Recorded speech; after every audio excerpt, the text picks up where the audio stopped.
Bismillahirrahmanirrahim. Assalamualaikum warahmatullahi wabarakatuh. Waalaikumsalam warahmatullahi wabarakatuh. Pertama-tama marilah kita panjatkan puji dan syukur kepada Allah Subhanahu wa taala yang telah memberikan kita kesempatan untuk beraktivitas pada hari ini sebagaimana mestinya. Salawat dan salam semoga selalu tercurah kepada junjungan kita Nabiullah Muhammad sallallahu alaihi wasallam, sang revolusioner sejati yang kemudian membebaskan kita dari zaman kegelapan, zaman kejahiliaan, dan membawa kita menuju zaman yang terang benderang dengan cahaya iman dan ilmu. Baik teman-teman dimanapun Anda berada, kembali lagi di channel komunitas Yuk Istiqomah Indonesia di dalam program Ngecast, Ngaji Podcast. Baik, di hadapan saya sudah ada teman bincang kita pada podcast kali ini. Sudah ada Bang Suryadin. Ya. Syukron jazakumullah Bang Suryadin sudah berkenan hadir di podcast kita kali ini. Baik, Bang, podcast kali ini kita akan membahas suatu topik yang sedang hangat, yang lagi tren. Ya, lagi tren kali ini. Berapa waktu ya lagi tren hari ini, yaitu tentang isu kemanusiaan atau suatu pelanggaran hak asasi atau terkait dengan hak asasi manusia, pelanggaran hak asasi manusia yang menimpa saudara-saudara kita di Palestina. Ya. Baik Bang Suryadin, terkait dengan apa yang kemudian terjadi dengan saudara kita di Palestina, bagaimana menurut Bang Suryadin sendiri terkait dengan apa yang kemudian terjadi di sana dengan saudara-saudara kita? Ya, jadi teman-teman sekalian, jadi kita akan ngobrol-ngobrol sedikit mengenai Palestina, mengenai Masjidil Aqsa, tempat ketiga yang diberkahi di dalam Islam selain dari Masjidil Haram dengan Masjidil Nabawi. Jadi terkait dengan kondisi di sana, kita sangat miris ya, sebagai seorang kita beragama Islam, tentunya kita sangat miris melihat saudara-saudara kita yang seiman sana mengalami penjajahan oleh Zionis jadab Israel gitu. Jadi sebenarnya saya tidak terlalu pandai dalam menyampaikannya, tapi kita sering-sering lah sedikit. Saya tidak biasa juga menyampaikan hal ini, tapi ini adalah sebuah pembelajaran bagi kita terkait sikap kita terhadap saudara-saudara kita yang terjadi di sana. Jadi mengenai Palestina, mengenai Baitul Maqdis, itu adalah tempat suci bagi kita, kota yang diberkahi, kota yang urgen bagi umat Islam. Bahwa di situ di situ juga kemudian kedamaian, berkah yang dilimpahkan dalam kota tersebut. Nah, jadi keimanan seseorang itu akan bolong, akan rusak keimanan seseorang itu kalau misalnya dia itu tidak tahu tentang Baitul Maqdis.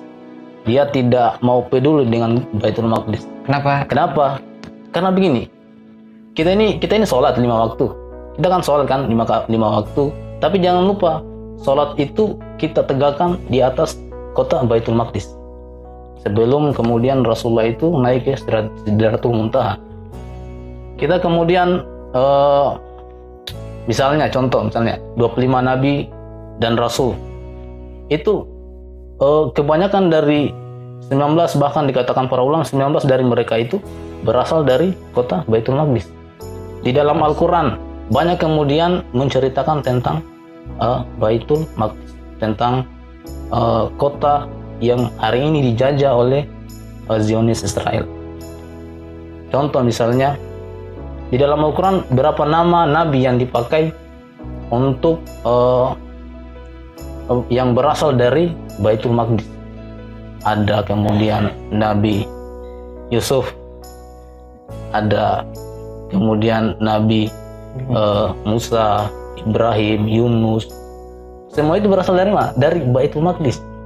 Jadi akan bolong keimanan seseorang itu, akan muncul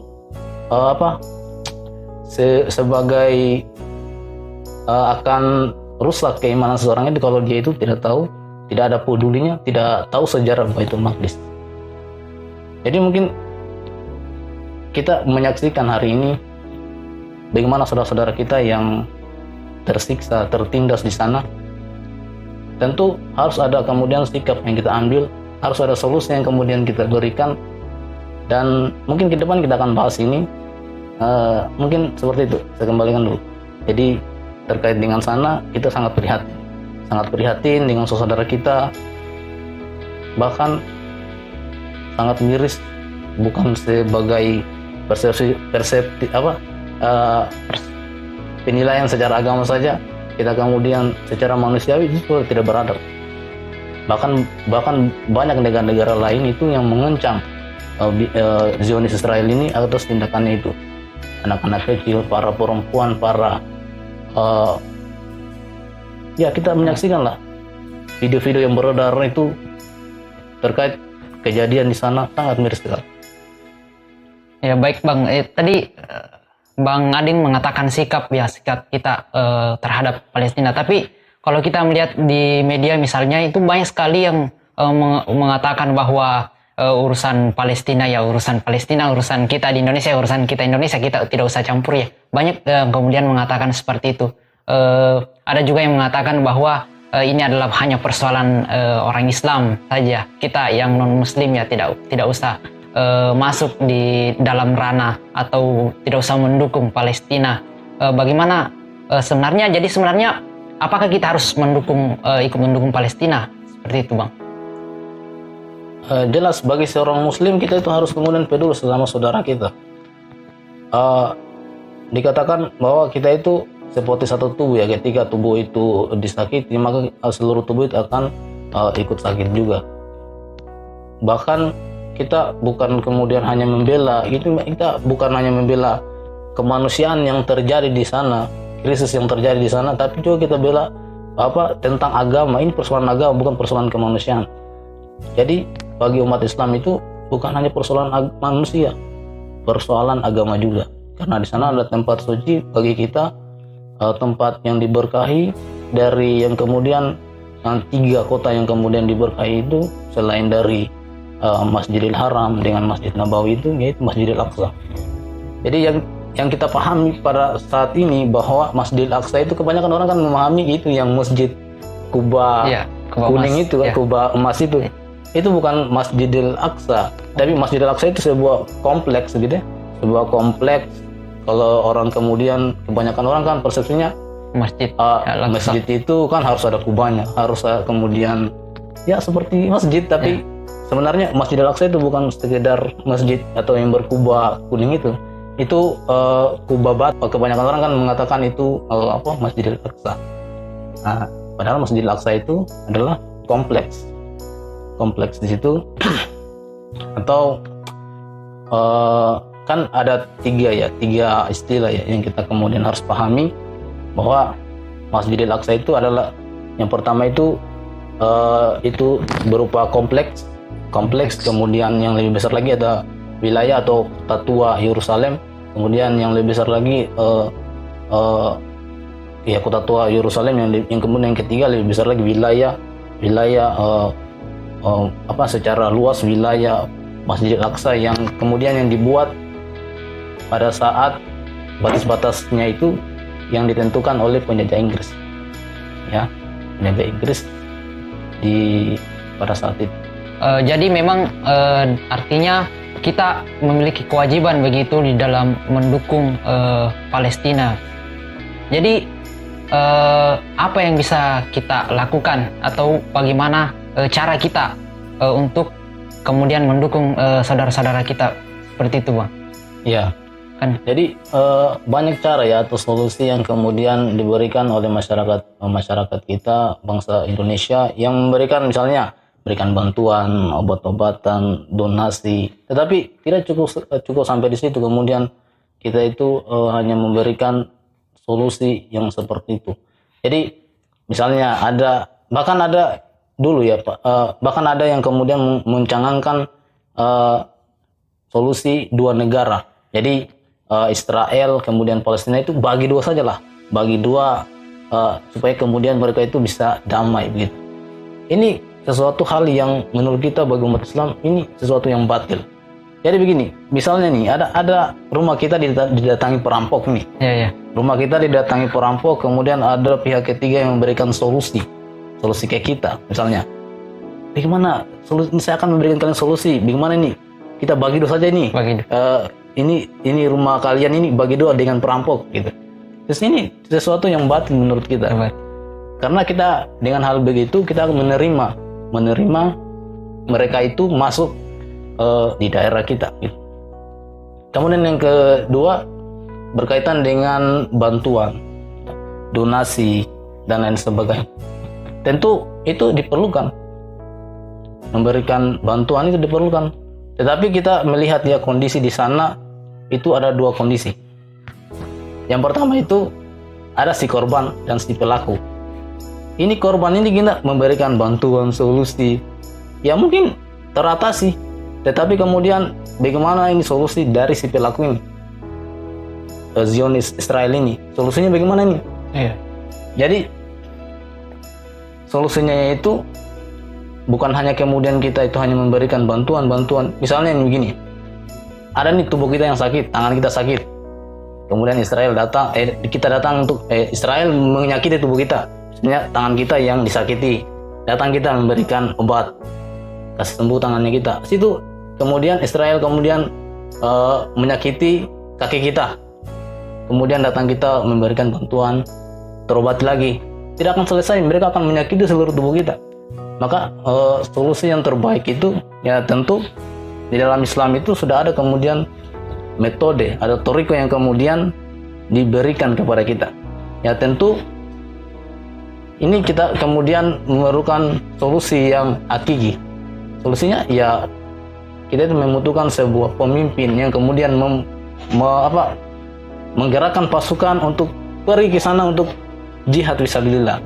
Jadi hari ini kita melihat pemimpin kita kemudian negara-negara kaum muslim kemudian diam tentang hal itu. Jadi solusi yang paling efektif menurut Bang Adin yang bisa menyelesaikan dengan sampai akar-akarnya lah. Ya kita memerlukan sebuah pemimpin yang kemudian Amirul Mukminin yang kemudian menggerakkan pasukan ke sana untuk melakukan jihad, membebaskan kota itu dari Zionis Israel itu. Tentu kita tidak memerlukan kemudian bantuan-bantuan, obat-obatan, itu hanya kemudian memberikan solusi yang hanya di permukaan saja, tidak sampai ke akar-akarnya. Ya.